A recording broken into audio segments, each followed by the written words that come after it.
മലപ്പുറം പിടിക്കാൻ ഇടതുപക്ഷത്ത് ഒരുപാട് നേതാക്കൾ വന്നെങ്കിലും PS വരുമോ എന്നതായിരുന്നു പ്രധാന ചോദ്യം. പിണറായിയെയും കൂട്ടരെയും കുഞ്ഞാലിക്കുട്ടി നേരത്തെ തന്നെ കരവലയത്തിൽ ഒതുക്കി എന്നതായിരുന്നു തുടക്കം മുതൽ കേട്ട ആരോപണം. അതുകൊണ്ട് ആ ഭാഗത്ത് നിന്ന് കുഞ്ഞാലിക്കുട്ടിക്ക് വലിയ പരിക്ക് പറ്റിയില്ല. എന്നാൽ VS അങ്ങനെയല്ല.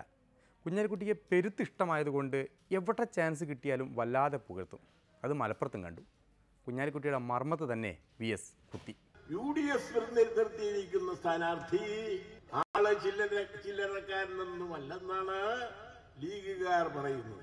പണ്ട് കുറ്റിപ്പുറത്ത് മത്സരിച്ച കാലത്ത് അദ്ദേഹം പുലിയാണെന്നായിരുന്നു പ്രചരണം. അവസാനം പുലിയെ നമ്മൾ കൂട്ടിലാക്കുകയായിരുന്നു. വ്യക്തിപരമായി ഈ പുലിയെ ഞാൻ പരിചയപ്പെടുത്തേണ്ടതില്ലല്ലോ.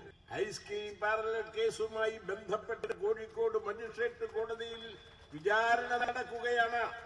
ആ കേസിൽ അദ്ദേഹം മന്ത്രിയായിരുന്ന കാലത്ത് പോലീസ് തയ്യാറാക്കിയ അന്വേഷണ റിപ്പോർട്ടിലെ മൊഴികൾ നിങ്ങൾ സമയം കിട്ടുമ്പോൾ വായിക്കണം. അമ്മറങ്ങന്മാർ ഇരിക്കുന്ന സദസ്സിൽ അതേക്കുറിച്ച് ഞാൻ ഒന്നും പറയുന്നില്ല. എന്തു വികസനമാണ് ഇവർ കൊണ്ടുവന്നത്?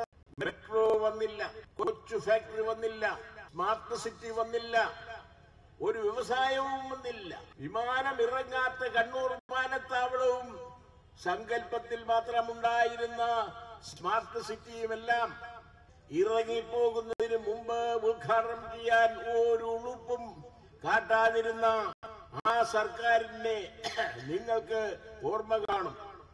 അക്കാലത്തൊക്കെ ഈ UDF സ്ഥാനാർത്ഥി നമ്മുടെ വ്യവസായ മന്ത്രിയായിരുന്നു എന്നോർക്കണം.